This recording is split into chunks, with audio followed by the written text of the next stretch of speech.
रात का सन्नाटा गहरा था। आसमान में एक विशाल और अद्भुत नीला चांद चमक रहा था, लेकिन उसकी रोशनी सुकून देने के बजाय एक अजीब सी बेचैनी पैदा कर रही थी। रेचल गार्डनर ने जब अपनी आंखें खोलीं तो उसने खुद को एक ठंडे बेजान कमरे में पाया।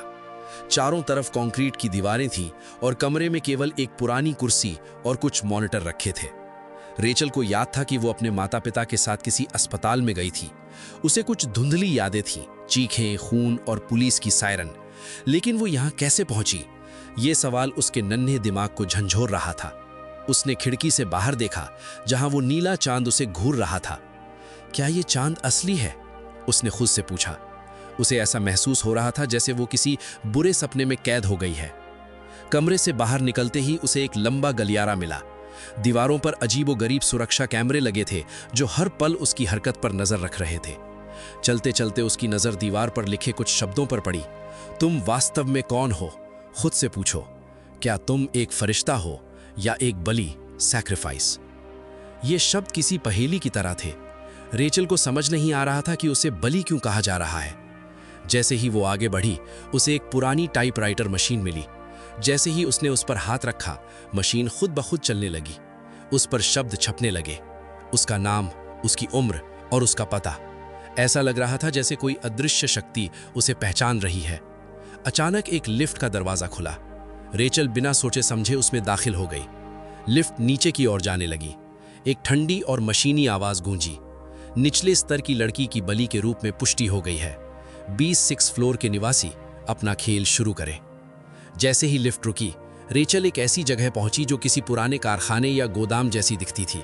हवा में जंग और सड़न की गंध थी। गलियां संकरी थीं और रोशनी बहुत कम। अचानक उसे एक छोटा सा सफेद पक्षी दिखाई दिया। वो घायल था और जमीन पर तड़प रहा था। रेचल का दिल पसीज गया। उसने धीरे से उस पक्षी को अपने हाथों में उठाया। डरो मत, उसने फुसफुसाते हुए कहा। मैं तुम्हारी दोस्त हूं, हम यहां से साथ निकलेंगे। उस पल के लिए रेचल को लगा कि शायद वो अकेली नहीं है, लेकिन ये उम्मीद बहुत छोटी थी। तभी सन्नाटे को चीरती हुई एक पागलों जैसी हंसी सुनाई दी। रेचल ने पलट कर देखा। अंधेरे से एक साया उभर कर सामने आया। वो एक लंबा आदमी था जिसका पूरा शरीर पट्टियों से ढका हुआ था। उसके कंधे पर एक विशाल और खून से सनी दराती थी। उसकी आंखों में दरिंदगी और चेहरे पर एक खौफनाक मुस्कान थी। ओह, तो तुम हो वो नई बलि, उस आदमी ने कहा, जिसका नाम जैक था। तुम्हारी आंखों में उम्मीद की एक किरण दिख रही थी, लेकिन अब मुझे सिर्फ खौफ और निराशा देखनी है। इससे पहले कि रेचल कुछ समझ पाती, जैक ने अपनी दराती से उस नन्हे पक्षी के टुकड़े टुकड़े कर दिए। रेचल स्तब्ध रह गई। उसका एकमात्र सहारा अब खून के धब्बे में बदल चुका था। तुम्हारे पास 3 तक की गिनती का समय है छोटी बच्ची, जैक चिल्लाया। भागो, अपनी जान बचाओ। मुझे भागते हुए शिकार को पकड़ने में बहुत मजा आता है। 3, 2, 1।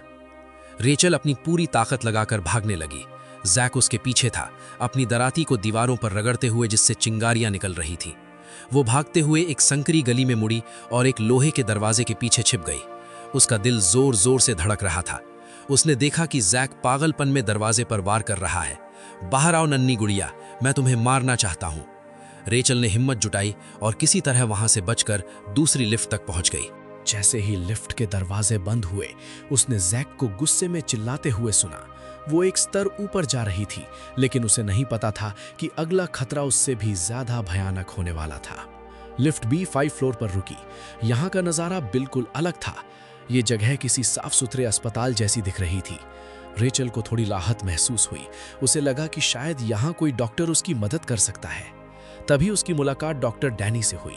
डैनी ने चश्मा पहना था और वो बहुत ही सभ्य और दयालु लग रहा था। डरो मत रेचल, मैं तुम्हारा डॉक्टर हूँ। मैं यहाँ तुम्हारी काउंसलिंग करने के लिए हूँ। रेचल को लगा कि उसे अपनी मंजिल मिल गई है। डैनी उसे एक कमरे में ले गया जहाँ कई जार रखे थे। उन जारों में कुछ तैर रहा था। वो इंसानी आंखें थीं। डैनी ने उसे बताया कि वो आंखों का बहुत बड़ा प्रेमी है। रेचल, तुम्हारी आंखें वे कितनी अद्भुत है, नीली, गहरी और बेजान, बिल्कुल मेरी माँ की आंखों जैसी। डैनी की आवाज में एक अजीब सी ललक थी। उसने रेचल को एक कुर्सी पर बैठने को कहा और उसकी आंखों की जांच करने लगा। लेकिन जैसे जैसे समय बीतता गया, डैनी का व्यवहार बदलने लगा। वो रेचल को उन पुरानी यादों की तरफ ले जाने लगा जिन्हें वो भूलना चाहती थी। उसने रेचल से उसके माता पिता के बारे में पूछा। रेचल के दिमाग में फिर से वही चीखें और खून के दृश्य घूमने लगे। अचानक डैनी की आंखों में एक पागलपन छा गया। तुम्हें पता है रेचल, सुंदर आंखें तभी सबसे ज्यादा चमकती हैं जब उनमें मौत का डर होता है। मैं तुम्हारी इन आंखों को हमेशा के लिए अपने पास रखना चाहता हूं। मैं इन्हें निकालकर इन जारों में सजा दूंगा। रेचल समझ गई कि वो एक शिकारी के जाल में फंस चुकी है। वो वहां से भागने की कोशिश करने लगी, लेकिन डैनी ने उसे पकड़ लिया। उसने एक सर्जिकल चाकू निकाला और रेचल की तरफ बढ़ने लगा। चुपचाप खड़ी रहो मेरी प्यारी रेचल, बस एक छोटा सा चीरा और तुम हमेशा के लिए मेरी हो जाओगी। रेचल भागते हुए एक ऑपरेशन थिएटर में पहुंच गई, लेकिन डैनी ने उसे कोने में घेर लिया। रेचल की आंखों में अब डर नहीं था, बल्कि एक गहरा खालीपन छा गया था। उसे याद आ गया था कि उसके माता पिता अब इस दुनिया में नहीं है। उसे याद आ गया था कि वो खुद क्या है। जब डैनी ने उसकी आंखों में देखा तो वो निराश हो गया। नहीं, ये नहीं हो सकता। तुम्हारी आंखें, वे अब चमक नहीं रही हैं। वे मर चुकी हैं। बेजान आंखें मुझे नहीं चाहिए। उसी पल कमरे का दरवाजा तेजी से खुला। जैक, जो 26 फ्लोर से ऊपर आ गया था, अपनी दरांती लेकर वहां पहुंच गया। उसे देखकर डैनी चौंक गया। तुम यहाँ क्या कर रहे हो? ये मेरा फ्लोर है, यहाँ के नियम मेरे हैं। जैक ने एक ठंडी हंसी हंसते हुए कहा, नियम? मुझे नियमों की परवाह नहीं है। तुम्हारी आवाज बहुत ज्यादा खुशी से भरी थी और मुझे खुशी बर्दाश्त नहीं होती। एक ही झटके में जैक ने अपनी दराती से डैनी का सीना चीर दिया। डैनी खून की उल्टी करते हुए जमीन पर गिर पड़ा। अब जैक और रेचल अकेले थे।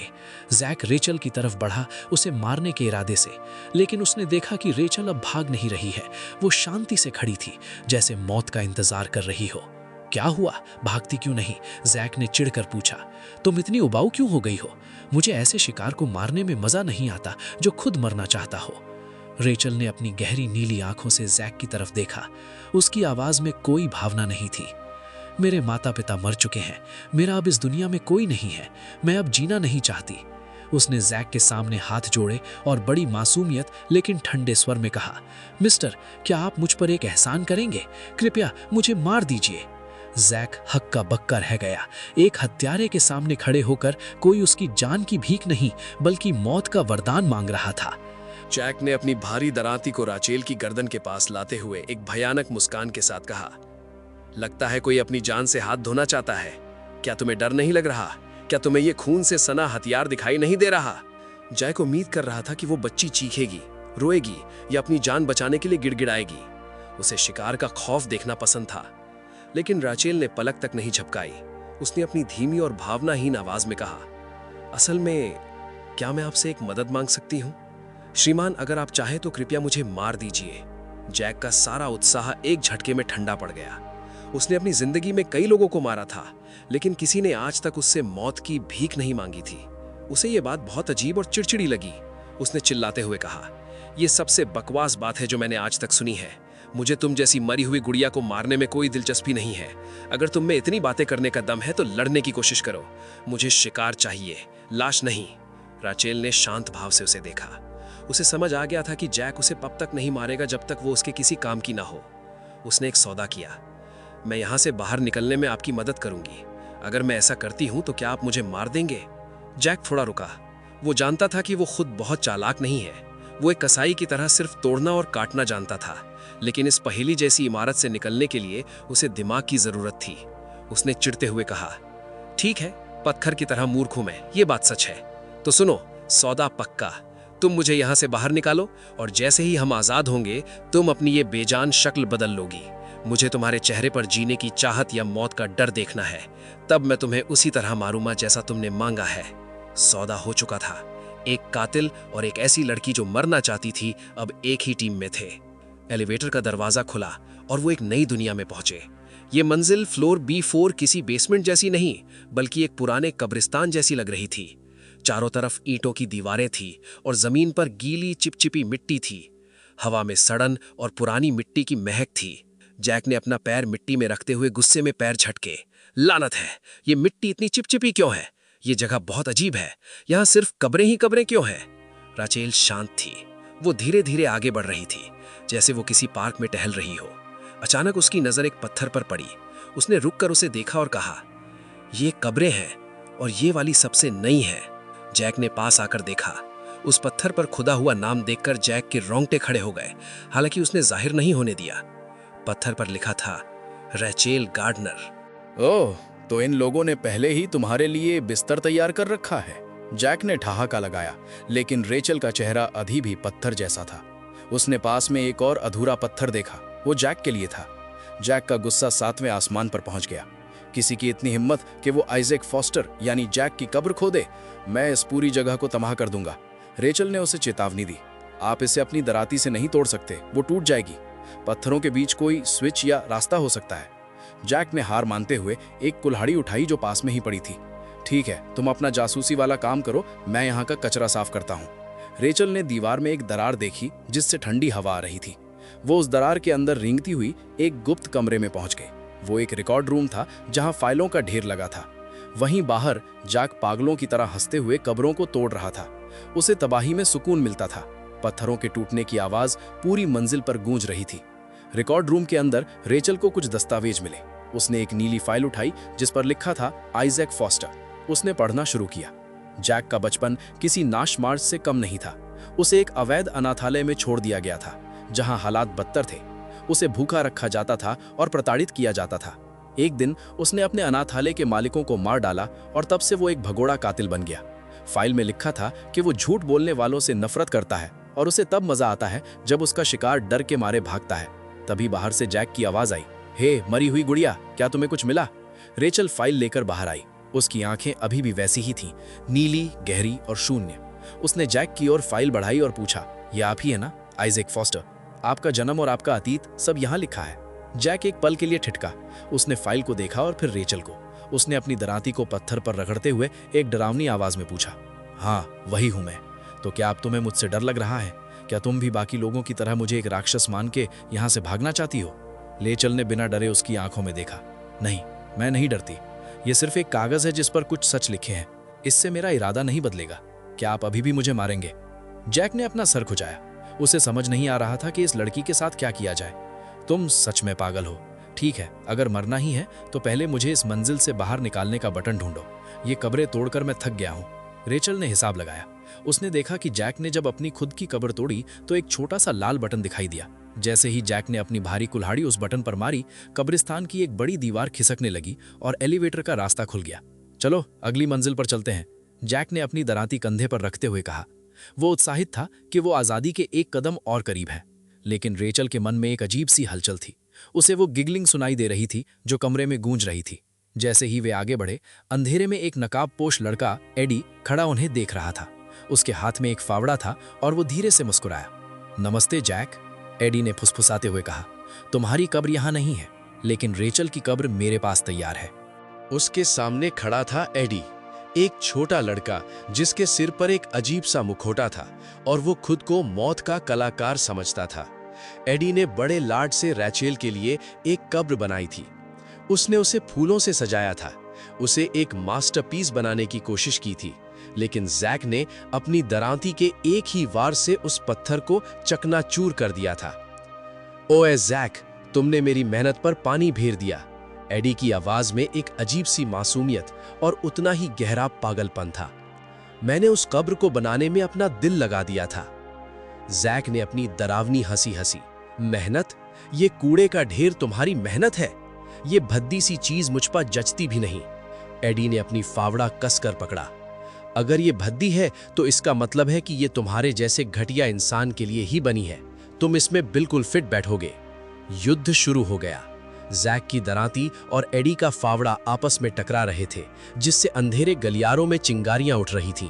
जैक ताकतवर था, लेकिन एडी इस मंजिल के चप्पे चप्पे से वाकिफ था। वो साए की तरह ओझल हो जाता और फिर किसी दूसरी कब्र के पीछे से प्रकट होता। इन सब के बीच रैचेल गार्डनर नाम की वो छोटी लड़की अकेली गलियारों में भटक रही थी। उसकी नीली आंखों में कोई चमक नहीं थी, जैसे वो जिंदा होते हुए भी एक लाश हो। उसे एक लिफाफा मिला। उसमें लिखा था, चिंता मत करो रैचेल, मैं जो चाहती हूं मैं भी वही चाहता हूं। अचानक एडी की आवाज दीवारों से गूंजने लगी। वो आवाज किसी इंसान की नहीं बल्कि एक शिकारी की लग रही थी, जो अपने शिकार को बहला रहा हो। हेलो रैचेल, मैं जानता हूं तुम क्या चाहती हो। तुम इस बेमतलब की जिंदगी से छुटकारा चाहती हो ना। मैं तुम्हें वो सुकून दूंगा, लेकिन तुम्हें खुद को मुझे सौंपना होगा। प्यार तभी मुकम्मल होता है जब वो दोनों तरफ से हो, रैचेल रुकी नहीं। वो चलती रही जब तक कि वो उस कमरे में नहीं पहुंच गई जहां एडी उसका इंतजार कर रहा था। एडी ने उसे देखते ही अपना मुखौटा ठीक किया। वो उसे अपनी पवित्र कला का हिस्सा बनाना चाहता था। एडी ने रैचेल के सामने हाथ फैलाए। देखो रैचेल, जैक एक कसाई है। वो तुम्हें मारेगा तो चारों तरफ खून बिखरा होगा, गंदगी होगी, लेकिन मैं तुम्हें एक खूबसूरत मौत दूंगा, बिना किसी दर्द के। मैं तुम्हें इस दुनिया की सबसे खूबसूरत कब्र में सुला दूंगा, जहां तुम हमेशा के लिए सुकून से रहोगी। रैचेल ने शांति से उसे देखा। तुम मेरे बारे में क्या जानते हो? सब कुछ, एडी चिल्लाया। तुम्हारे माता पिता के साथ क्या हुआ, तुम यहाँ कैसे आई, मैं तुम्हारी रूह को पढ़ सकता हूँ। तुम मरना चाहती हो और मैं तुम्हें वो तोहफा देना चाहता हूँ। रैचेल कुछ पल के लिए ठिठकी। मौत तो वही थी जो वो चाहती थी, लेकिन तभी उसे जैक का वो चेहरा याद आया, वो पागलपन, वो गुस्सा और वो वादा। मैं तुम्हारे साथ नहीं जा सकती, रैचेल ने सपाट आवाज में कहा। एडी का चेहरा गुस्से से बिगड़ गया। क्यों? उस जैक की वजह से? वो तुम्हें सिर्फ एक औजार की तरह इस्तेमाल कर रहा है। नहीं, रैचेल ने कहा, क्योंकि उसने वादा किया है कि वो मुझे मारेगा। अगर मैं तुम्हारे हाथों मर गई तो वो यहां से कभी बाहर नहीं निकल पाएगा। वो अपनी कसम नहीं तोड़ सकता। उसी वक्त कमरे की एक दीवार के पीछे से जैक की दहाड़ सुनाई दी। वो दीवार को अपनी दरांती से पीट रहा था। एडी, तू उस लड़की को हाथ भी मत लगाना, वो मेरी शिकार है। जैक ने दीवार में एक छेद किया और रैचेल की तरफ देखा। उसकी आंखों में एक अजीब सी जिद थी। सुन ए अजीब लड़की, यहाँ के सारे पागल तुझे मारना चाहते हैं, लेकिन कोई भी तुझे हाथ नहीं लगाएगा। तुझे मारने का हक सिर्फ मेरा है, और मैं भगवान की कसम खाता हूं कि मैं तुझे मारूंगा, लेकिन तब जब हम यहां से बाहर निकलेंगे। रैचेल की आंखों में पहली बार कोई हलचल हुई। तुम भगवान की कसम खाते हो? तुम उस भगवान की कसम खा रहे हो जिसे तुम नहीं मानते? हाँ, मैं कसम खाता हूं, जैक ने चिल्लाकर कहा। रैचेल के लिए ये शब्द किसी वरदान की तरह थे। ठीक है, अगर तुमने भगवान की कसम खाई है तो मैं तुम्हारी मदद करूंगी। रैचेल ने अपनी बुद्धिमानी का इस्तेमाल किया। उसने देखा कि एडी बार बार अपनी जेब में हाथ डाल रहा है। वो समझ गई कि एडी रोशनी को कंट्रोल करने के लिए एक रिमोट का इस्तेमाल कर रहा है। उसने जैक को इशारा किया कि वो कहां हमला करे। अंधेरे और रोशनी के उस खेल में जैक ने अपनी जानवर जैसी फुर्ती का प्रदर्शन किया। जैसे ही रोशनी गई, एडी ने सोचा कि वो जीत गया, लेकिन जैक ने उसकी आहट पहचान ली। एक जोरदार टक्कर हुई। जैक की दरांती ने एडी के खेल को हमेशा के लिए खत्म कर दिया। एडी अपनी ही बनाई हुई उस खूबसूरत कब्र में जा गिरा जिसे उसने रैचेल के लिए बनाया था। वो फूलों के बीच पड़ा था, खून से लथपथ। उसकी आंखों में अब भी रैचेल के लिए वो अजीब सा जुनून था। रैचेल, काश मैं तुम्हें यहां सुला पाता। जैक ने एक ठंडी सांस ली और अपनी दरांती को कंधे पर रखा। बहुत बकबक करता था ये बच्चा। चलो, यहाँ का काम खत्म हुआ। जैक और रैचेल अब एक लिफ्ट में थे जो उन्हें मंजिल B3 की ओर ले जा रही थी। लिफ्ट के अंदर का सन्नाटा भारी था। वैसे तुम्हारा नाम क्या है? जैक ने अचानक पूछा। मैंने अब तक पूछा ही नहीं। रेचल गार्डनर, उसने धीमे से कहा। ठीक है रैचेल, मैं तुझे जिंदा रखूंगा जब तक तू मेरे काम आती रहेगी, लेकिन मुझे मिस्टर या सर मत कहना, मुझे कोफ्त होती है। तो मैं तुम्हें क्या बुलाऊं? आइजैक? रैचेल ने पूछा। सिर्फ जैक। लिफ्ट ऊपर की ओर बढ़ रही थी। रैचेल ने जैक की तरफ देखा। उसकी नीली आंखें अब भी उतनी ही खाली थीं, लेकिन उनमें एक उम्मीद थी, मौत की उम्मीद। जैक, क्या मैं तुम्हारे काम आई? थोड़ी बहुत, जैक ने चिढ़ते हुए कहा। अगली मंजिल पर भी अपना दिमाग चलाती रहना। मैं कोशिश करूंगी, रैचेल ने सिर झुकाते हुए कहा। लेकिन याद रखना, तुमने कसम खाई है, तुम मुझे मार दोगे ना? जैक ने अपना सिर दीवार से टिकाया और बड़बड़ाया। तू एक टूटे हुए रिकॉर्ड की तरह है रे। मैंने कहा ना मुझे याद है। अब चुप हो जा और अगली मंजिल के लिए तैयार रहे। लिफ्ट रुकी, दरवाजा खुला। जैक ने गुस्से में एक थूक फेंका। कमीने, हम सीधा ऊपर क्यों नहीं जा सकते? जैक की आवाज उन सुनसान राहदारियों में गूंजी। वो सब्र खोने में माहिर था। उसके बगल में खड़ी 12 साल की रेचल गार्डनर की आंखें बिल्कुल निष्प्राण थीं, जैसे उन नीली आंखों के पीछे कोई रूह ना बची हो। वो दोनों आगे बढ़े, लेकिन रास्ता एक लोहे के मजबूत गेट ने रोक लिया। जैक ने उसे हिलाकर देखा, पर वो टस से मस नहीं हुआ। गेट लॉक्ड है, रेचल ने धीरे से कहा, जैसे उसे मौत का कोई डर ना हो। और यहाँ ऐसा कुछ भी नहीं है जो इसे खोल सके। जैक का चेहरा गुस्से से लाल हो गया। अगर तेरे पास कोई दिमाग वाला जवाब नहीं है तो मेरे पास तो बिल्कुल नहीं है। मुझे लगा था तुझमें इन पजल्स को सॉल्व करने का कोई टैलेंट है। कुछ तो कर रे। रेचल ने खामोशी से अपना छोटा सा बैग खोला और उसमें से एक सुई और धागा निकाला। जैक ने उसे ऐसे देखा जैसे वो कोई अजूबा हो। हे, क्या तुम उन खतरनाक लोगों में से हो जो सुई से लॉक तोड़ देते हैं? उसने हैरानी से पूछा। नहीं, रेचल ने सपाट लहजे में कहा, और वैसे भी इस गेट में चाबी का छेद ही नहीं है।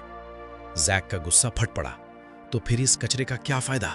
हटो रास्ते से, मैं इसे अपने दम पर तोड़ दूंगा। उसने पूरी ताकत से अपनी साइड गेट पर मारी, लेकिन लोहे से टकराते ही एक तेज चिंगारी निकली और जैक का पूरा हाथ झंझना गया। ये क्या बवासीर है? वो चिल्लाया। मैंने कहा था ना, ये लोहे का है, रेचल ने बिना किसी भावना के दोहराया। अभी वो दोनों उलझे ही हुए थे कि अचानक पूरे कॉरिडोर में लाल बत्तियां जलने लगीं और अलार्म की तेज आवाज ने कान फाड़ दिए। दीवारों के ऊपर से 2 बड़ी बड़ी मशीन गनें निकल आईं। पीछे हटो, जैक ने रेचल के बाल पकड़कर उसे पीछे खींच लिया, इससे पहले कि गोलियों की बौछार उनके चीथड़े उड़ा देती। जैक की किलर इंस्टिंक्ट कमाल की थी। वो हर गोली से बचकर ऐसे निकल रहा था जैसे वो मौत के साथ नाच रहा हो। जब गोलियां चलना बंद हुई तो कमरे में एक तेज और चुभने वाली हंसी गूंजी। सामने लगे हुए स्पीकर से एक औरत की आवाज आई, मीठी लेकिन जहर से भरी हुई। हाय जैक डार्लिंग, देर होने के लिए माफी चाहती हूं। तुम लोगों ने इतनी देर लगा दी कि मुझे थोड़ी देर के लिए नींद आ गई थी, लेकिन वाह, मुझसे हैरत है कि तुम उन गोलियों से जिंदा बच गए। तुम्हारी इंट्यूशन सच में कमाल की है। जैक ने दीवार पर लगे कैमरे की तरफ देखा। मुझे तेरी नींद से कोई मतलब नहीं है पागल औरत, बकवास बंद कर और हमें यहां से निकलने दे। इतनी भी क्या जल्दी है जैकी? कैथी ने कहकहा लगाया। हर गुनहगार को सजा मिलने से पहले एक प्रोसीजर से गुजरना पड़ता है। आखिर मैं जज हूं ना। अगला दरवाजा खुल गया है, अंदर आओ। वो दोनों एक नए कमरे में दाखिल हुए जहां एक पुराना मग शॉट कैमरा और एक हाइट मेजरिंग स्केल रखा था। कैथी ने उन्हें अपने मग शॉट्स लेने का हुक्म दिया। हर असली क्रिमिनल का मग शॉट होना चाहिए। कैथी की आवाज फिर गूंजी। रेचल, जरा मेहनत करो और जैक की अच्छी फोटोज लो। और हां, बिना नेम बोर्ड के मग शॉट अधूरा है। जैक चिल्ला रहा था, लेकिन रेचल ने खामोशी से बोर्ड पर आइजैक फॉस्टर लिखा और उसे जैक के गले में लटका दिया। जैक का गुस्सा देखने लायक था, पर वो जानता था कि जब तक वो ये नौटंकी नहीं करेंगे, रास्ता नहीं खुलेगा। रेचल ने कैमरा सेट किया, ट्राइपॉड को सही किया और फ्लैश चमकाया। हिलना बंद करो आइजैक, वरना फोटो धुंधली आएगी और हमें दोबारा लेनी पड़ेगी। मग शॉट लेने के बाद वो ऐसे कमरे में पहुंचे जो किसी पुराने थिएटर जैसा लग रहा था। वहां दर्जनों लकड़ी के पुतले बैठे हुए थे, जैसे किसी तमाशे का इंतजार कर रहे हों। कमरे के बीचों बीच एक विशाल लकड़ी की कुर्सी थी जिस पर लोहे के पत्ते और तारे लगी थीं। ये कमरा पिछले वाले से भी ज्यादा अजीब है। जैक ने बड़बड़ाते हुए कुर्सी की तरफ देखा। उसने दरवाजा खोलने की कोशिश की, पर वो भी लॉक्ड था। रेचल कुर्सी को गौर से देख रही थी। जैक, क्या तुम इसे नहीं तोड़ोगे? उसने पूछा। जैक ने एक गहरी सांस ली और कुर्सी के पास गया। नहीं, मैंने अभी सीखा है कि ये लोहे की बार्स है, तोड़ने की कोशिश बेकार है। मैं अक्लमंद नहीं हूं, लेकिन सीख तो सकता हूं ना। कहते कहते जैक उस कुर्सी पर धंस कर बैठ गया। जैसे ही वो बैठा, कमरे में लगी स्क्रीन्स रोशन हो गईं। कैथी का चेहरा हर स्क्रीन पर था। उसके होठों पर एक बुरा सपना जैसी मुस्कान थी। ओह, लगता है जैक डार्लिंग सीधा इलेक्ट्रिक चेयर पर बैठ गया है। कैथी ने तालियां बजाईं। Show time. अचानक कुर्सी से नीली बिजली की लहरें निकलने लगीं।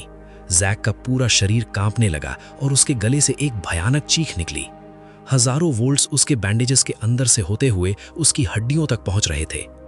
जैक! रेचल चिल्लाई। वो कुर्सी की तरफ भागी, लेकिन लोहे के गेट ने उसे रोक दिया। इसे छोड़ो कैथी, रेचल की आवाज में पहली बार थोड़ी घबराहट थी। क्यों छोड़ो? कैथी ने हंसते हुए कहा। एक जज अपने मुजरिमों को सजा दिए बिना कैसे रह सकती है? जैक एक सीरियल किलर है और ये उसकी पहली किश्त है।